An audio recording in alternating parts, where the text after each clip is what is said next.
आता कळायचं काय? आता माझ्याकडे होत्या 5 वस्तू. ते 5 वस्तू सगळ्याच्या हातात दिल्या मी.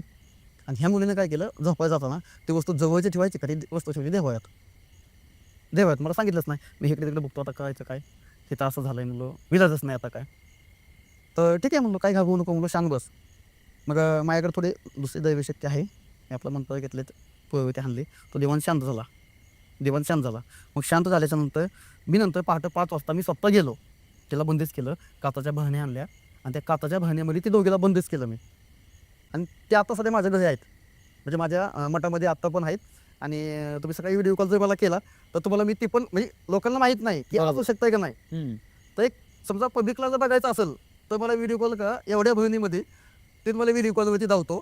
तर त्याचे तुम्ही फुटेज काढून घ्या आणि जनतेला दाखवा, की खरंच बंदिस्त होऊ शकतात का नाहीत.